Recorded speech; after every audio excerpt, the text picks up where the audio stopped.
Sir வணக்கம். வணக்கம் sir. நீங்களும் பல வழக்குகளை பார்த்துருப்பீங்க. திருட்டு வழக்கு, கொலை வழக்கு அப்படி இப்படின்னு. இங்கே ஒரு திருட்டு வழக்கு வித்தியாசமாக போயிட்டு இருக்கு. பாகிஸ்தானில் வந்து ஒரு ரயிலே திருடியிருக்காங்க. என்ன சார் வழக்கு?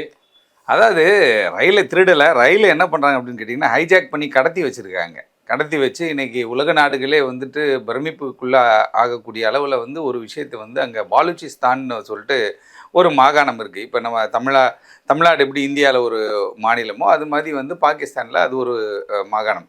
அந்த மாகாணத்தில் வந்து பார்த்தீங்கன்னா பாலுச்சிஸ்தான் லிபரேஷன் ஆர்மி அப்படின்னு சொல்லிட்டு ஒரு டீம் இருக்குது. இவங்க என்னன்னு, ஆமாம், இவங்க இந்த கிளர்ச்சியாளர் படையோடைய வேலையை என்னன்னு கேட்டால், பாகிஸ்தான்கிட்டேருந்து எங்களை பிரித்து விட்டுருங்க அப்படின்னு சொல்லிட்டு நாங்கள் தனி நாடாக நாங்கள் வந்து செயல்பட்டுக்கிறோம். நீங்கள் வந்து எங்களுடைய நாட்டில் இருக்கக்கூடிய வளத்தெல்லாம் வந்து நீங்கள் மற்ற நாடுகளுக்கு தாரை வார்த்து கொடுத்துட்றீங்க. குறிப்பாக சீனாவுக்கு நீங்கள் வந்து பல்வேறு விஷயங்கள் சலுகைகள்லாம் பண்ணுறீங்க. இங்கே சொந்த நாட்டில் இருக்கக்கூடிய இந்த மாநிலத்தில் இருக்கவங்கள நீங்கள் கண்டுக்கிறது இல்லைன்னு சொல்லிட்டு ரொம்ப நாட்களாகவே இந்த பாலுச்சிஸ்தான் அமைப்பினருக்கும் பாகிஸ்தான் அரசுக்கும் ஒரு பெரிய இடர்பாடு சிக்கல் இது இருந்துகிட்டே தான் இருக்குது. அவங்களும் என்னென்னு கேட்டால், ஏற்கனவே பாகிஸ்தான் பல சிக்கல்களை சந்தித்து கொண்டு இருக்கிற ஒரு சூழலில், ஏன்னா பொருளாதார ரீதியாகவும் ஒரு சில பிரச்சனை. இப்போ இந்த சாம்பியன் டிராஃபி கிரிக்கெட் நடத்துனாங்க. அதுக்கு ஒரு ஸ்டேடியம் 1250 கோடி ரூபா கிட்ட வந்து தயார் பண்ணாங்க. ஆனால் அவசரமாக தயார் பண்ணி இப்போ வந்து ப்ரைஸ் கிடைச்சது வந்து பார்த்தீங்கன்னா 2.80 கோடியோ 2.20 கோடி தான் கிடச்சிச்சு. அதாவது 2.25 கோடி தான் உங்களுக்கு பணமே கிடச்சிச்சு.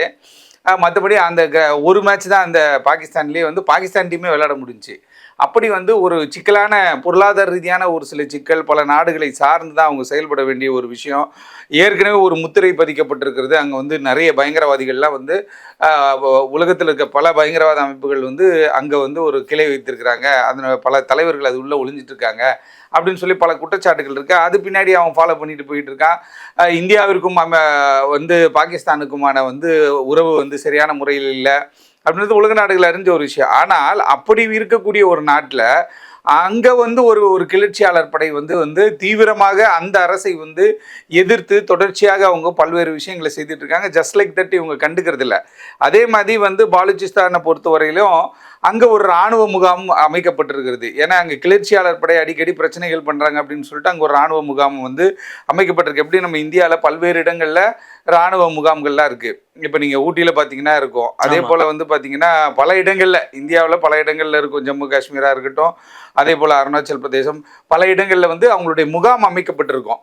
நம்ம பார்டர் சம்மந்தப்பட்ட இடங்களில் பார்த்தீங்க அப்படின்னா அங்கங்கே வந்துட்டு அவங்க வந்து இராணுவத்தினர் வந்து அங்கே பணியில் அமர்த்தப்பட்டிருப்பாங்க. அவங்களுக்கு வந்து ஒரு பெரிய பெட்டாலியன் இருக்கும்.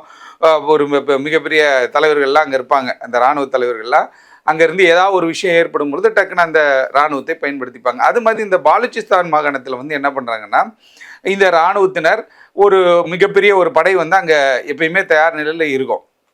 இப்போ குறிப்பாக வந்து இப்போ நடந்த சம்பவம் வந்துட்டு அந்த கொட்டா அப்படின்னு சொல்லக்கூடிய ஒரு பகுதி. அந்த பகுதியிலேருந்து பெஷாவருக்கு போகக்கூடிய ஒரு ரயில் தான் இந்த ரயில். இந்த குறிப்பிட்ட ரயில் வந்துட்டு கிளம்பும் போது என்ன பண்ணுறாங்க கேட்டால், இந்த ரயிலை பொறுத்தவரையிலும் அது வந்து 18 மணி நேரம் ட்ராவல் பண்ணக்கூடிய ஒரு ரயில். மொத்தம் 880-890 கிலோமீட்டர் கரெக்டாக அந்த கொட்டாலேருந்து பெஷாவருக்கு போகக்கூடிய அந்த ரூட்டு. இவங்க ஏற்கனவே திட்டமிட்டு, ஏன்னா உளவுத்துறை இருக்கும், எல்லாருமே இருப்பாங்க. ஒரு சிக்கலான ஒரு மாநிலம் அப்படின்னும் பொழுது அங்கே அதிகாரிகள் சிக்கலான ஏரியா அப்படின்னும் பொழுது அங்கே நிறைய பாதுகாப்பு அம்சங்கள், பாதுகாப்பு விஷயங்கள்லாம் செஞ்சுருப்பாங்க. ஆனால் இப்போ வந்து ஒரு ரம்ஜான் பீரியடு, நோன்பு பீரியடு, ஃபெஸ்டிவல் டைம் அப்படின்னும் பொழுது பல இராணுவ வீரர்களை வந்து விடுப்பில் இப்போ இந்த கொட்டாலேருந்து நேரடியாக பெஷாவருக்கு அந்த ரூட்டில் போகும்போது பார்த்திங்கன்னா இஸ்லாமாபாத் கிராஸ் பண்ணி போனோம். பல ஊர்கள், அதாவது 30க்கும் மேற்பட்ட ரயில் நிலையங்கள் நடுவில் இருக்குது. அது ஒரு பேசஞ்சர் ரயில் தான். 30க்கும் மேற்பட்ட ரயில் நிலையங்களை அது கிராஸ் பண்ணி போகும்பொழுது பலர் அதில் பயணிப்பாங்க. குறிப்பாக பார்த்திங்கன்னா 500க்கும் மேற்பட்ட பயணிகள் அதில் இருப்பாங்க அப்படின்றாங்க. ஒரு சிலர் 400 பேர் இருப்பாங்க, ஒரு சிலர் 450 பேர் இருந்தாங்க, ஒரு சிலர் 500. ஆனால் 500க்கும் மேற்பட்ட, ஏன்னா ஒரு ரயில்னு பார்க்கும்போது ஒரு கம்பார்ட்மெண்ட்டுன்னு நம்ம சொல்லுவோமே. இப்போ நம்ம வடநாட்டிலே பார்த்துக்கோங்களேன், ஒரு கம்பார்ட்மெண்ட்டில் 10 பேர் இருக்குன்னா அங்கே 150 பேர் இருக்கான். ஆமாம். அப்படின்னும் பொழுது பாகிஸ்தான் நீங்கள் கணக்கு பண்ணிக்கோங்க. அதுவும் இராணுவ அதிகாரிகள் வராங்கன்னா அவங்களுக்கு ஃப்ரீ. இராணுவ அதிகாரிகள் அந்த ரயிலில் பயணிக்க போகிறாங்கன்னா 10 பேர் இருக்க வேண்டியது 15 பேர் கூட இருப்பாங்க.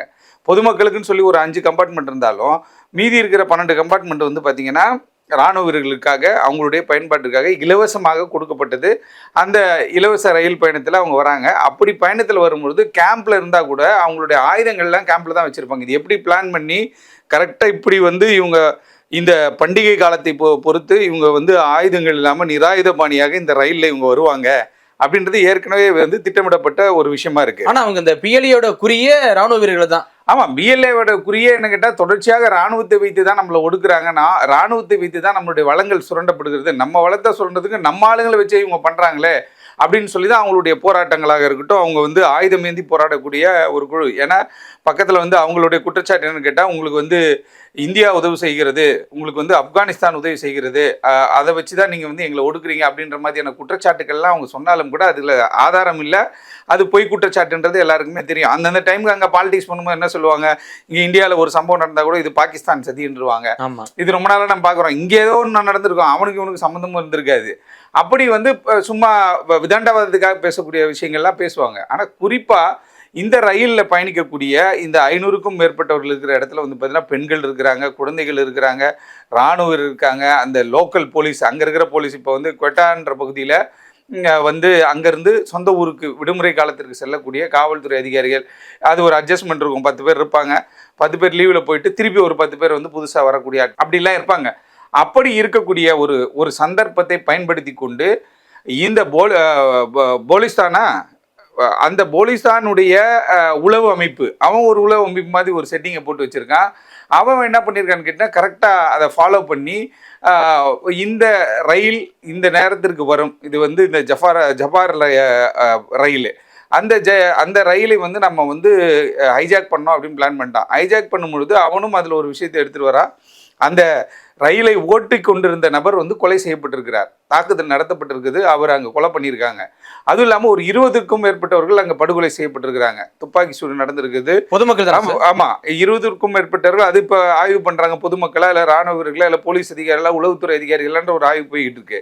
அப்போ இவனுடைய ஒரே ஒரு மோட்டிவ் என்னன்னு கேட்டால், அந்த கொட்டார் ரயில் நிலையத்திலிருந்து இவனுடைய எல்லைக்குள்ளேயே, அதான் இந்த போலிஸ்தான் சொல்லக்கூடிய இந்த பகுதி அவனுடைய எல்லை, அவனுடைய கண்ட்ரோல் இருக்கிறதுக்குள்ள அந்த ஒரு டன்னல் கிராஸ் பண்ணி அதை தாண்டி வெளியில் அந்த ரயில் வரும்பொழுதே அந்த டன்னல்லையே ரயிலை வந்து பிளாக் பண்ணுறான். பிளாக் பண்ணி என்ன பண்ணான்னு கேட்டிங்கன்னா தாக்குதல்களை நடத்துகிறாங்க. அது வந்து மனித வெடிகுண்டு தாக்குதலாக கூட இருக்குன்ற மாதிரி சொல்கிறாங்க. ஏன்னா பெரிய ஒரு பிளாஸ்ட் நடந்திருக்கு. குறிப்பிட்ட ஒரு சில தண்டவாளத்தை தகர்க்கிற மாதிரி பண்ணியிருக்காங்க. ஆமாம், தண்டவாளத்தை தகர்க்கிற மாதிரி பண்ணி இவங்க என்ன பண்ணாங்கன்னா பிளாக் பண்ணிடுறாங்க. பிளாக் பண்ண பிறகு அதில் இருக்கக்கூடிய குழந்தைகள், அப்புறம் வந்து ஒரு சிலரை வந்து பிணை கைதிகளாக வந்து பிடிச்சிட்டு, அதாவது இராணுவ வீரர்களையும் அரசு அதிகாரிகளையும் மட்டும் பிளாக் பண்ணி வச்சுக்கிட்டு, மற்ற இருக்காங்க பார்த்தீங்களா, பொதுமக்கள், குழந்தைகள், இவங்கெல்லாம் இருக்காங்களா, அவங்களெலாம், அதாவது நீங்கள் எந்த ஊருன்ற மாதிரி விசாரிக்கிறது, அவங்க நம்ம பகுதியை சேர்ந்தவர்களாக இருக்காங்கன்னா அவங்க நம்ம மக்கள், அவங்கள நம்ம விட்டுருவோம் அப்படின்னு சொல்லி என்ன பண்ணுறாங்கன்னா அவங்கள விட்டுறாங்க.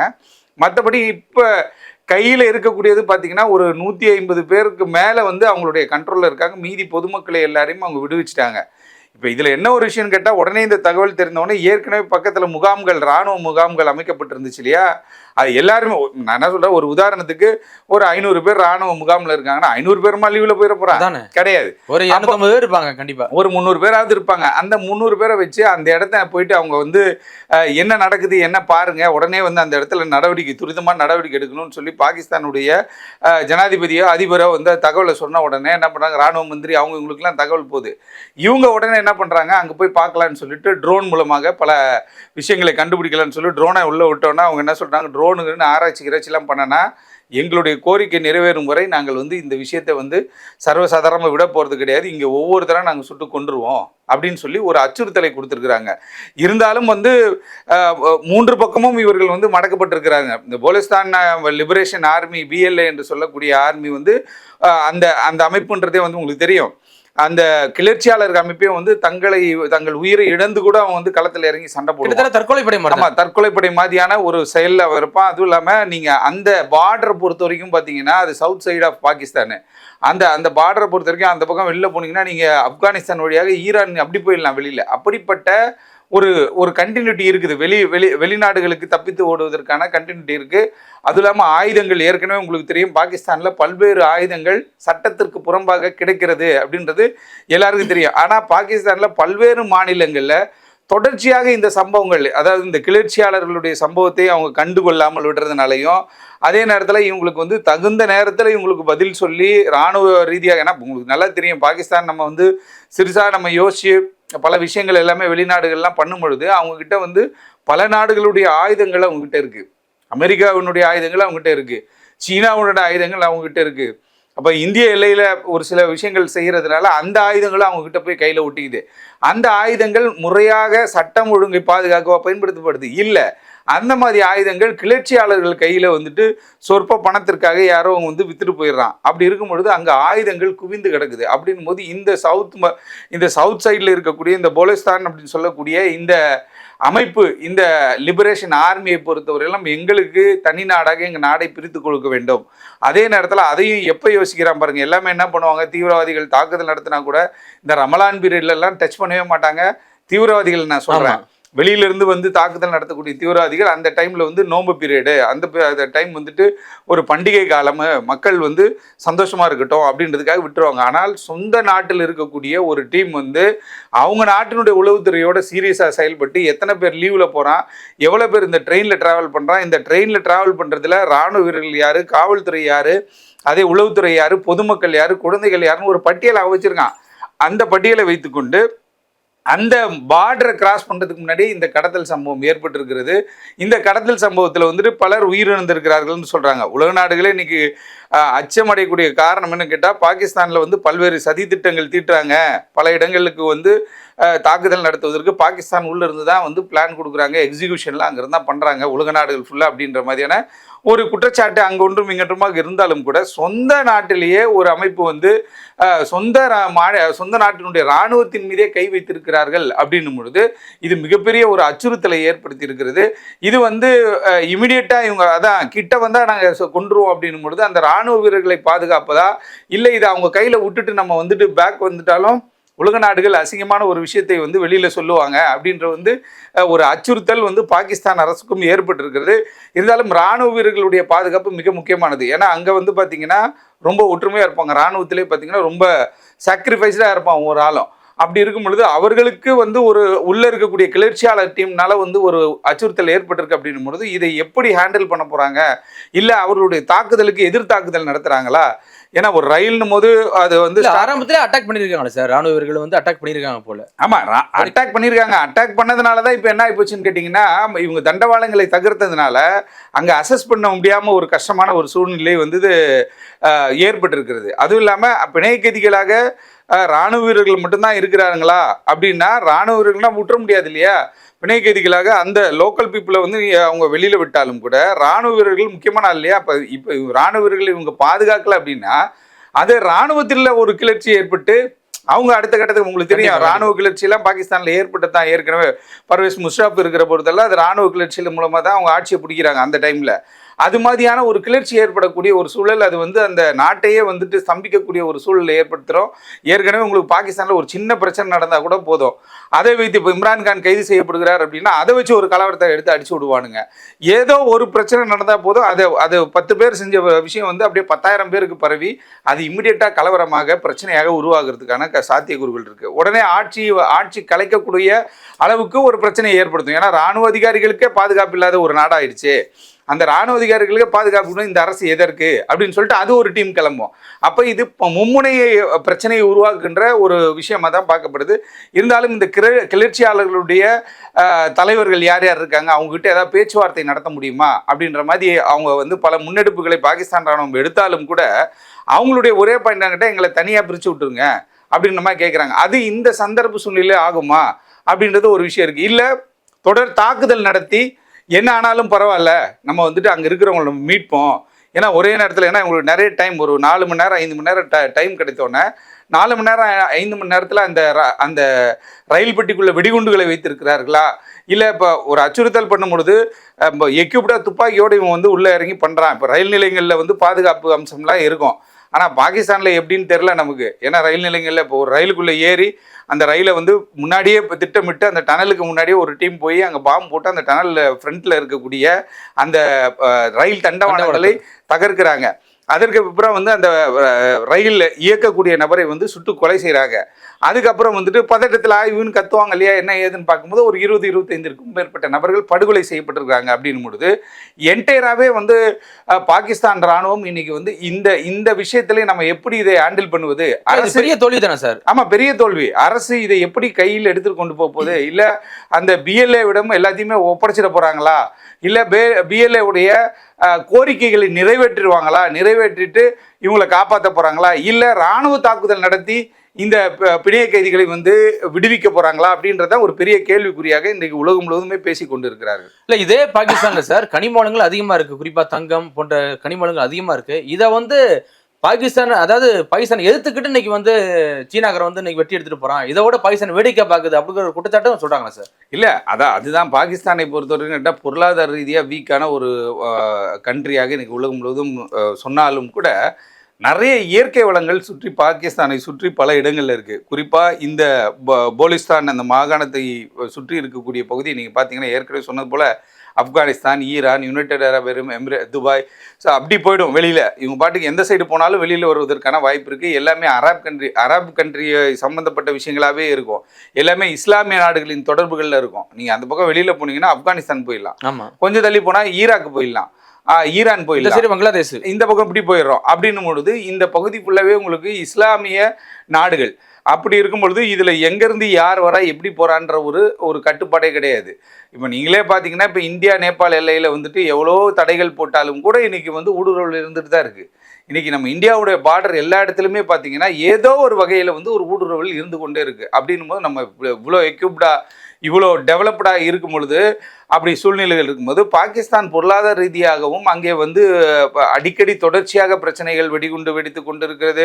ஒரு பக்கம் அரசியல் சூழ்ச்சிகள், அரசியலில் வந்து பல்வேறு குழப்பங்கள் இருக்குது. ஒரு பக்கம் கனிம வளங்களை வந்து என்ன பண்ணுறாங்கன்னு கேட்டால் சீனாவுக்கு வந்து கொடுத்துட்டு இவங்க பாட்டுக்கு ஒரு அமௌண்ட்டை வாங்கிட்டு, ஏற்கனவே உங்களுக்கு தெரியும் அதனுடைய வேல்யூ வந்து ஒரு 1 லட்சம் கோடி இருக்குன்னு வச்சுக்கோங்களேன். இவன் 25,000 கோடி கொடுத்துட்றான், மீதி 75,000 கோடியை வந்து சீனாக்காரன் எடுத்துகிட்டு போயிடுறான்.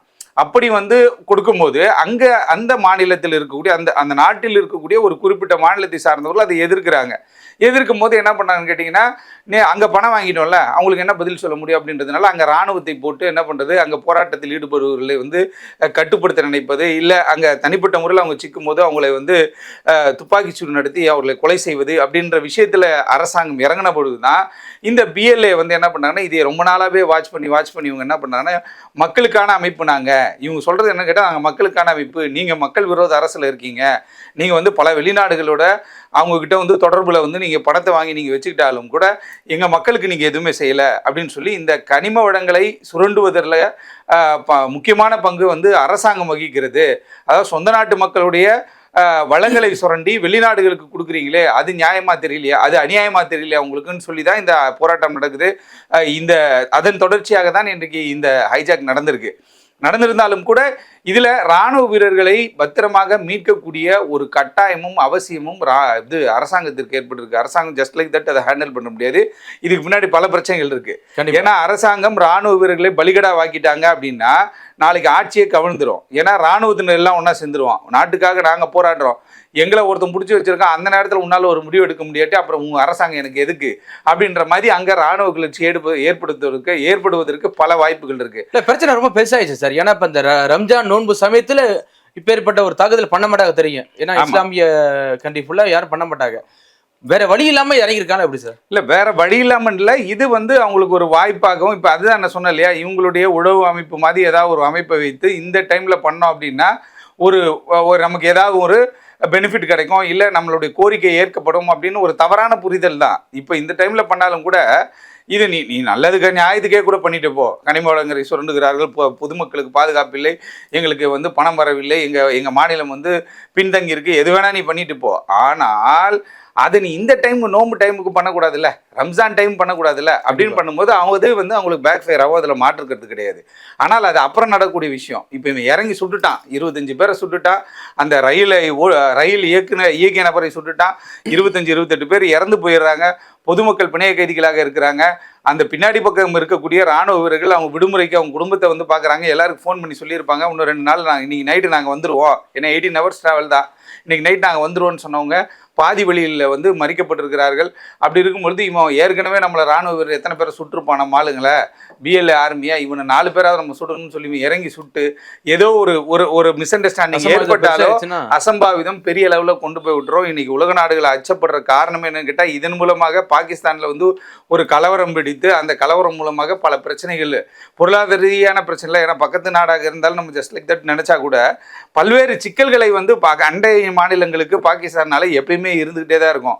அதன் தொடர்ச்சியாக இது மாதிரியான ஒரு பிரச்சனைகள் இருக்குமோ அப்படின்ற ஒரு ஐயப்பாடு இருந்திருக்கு.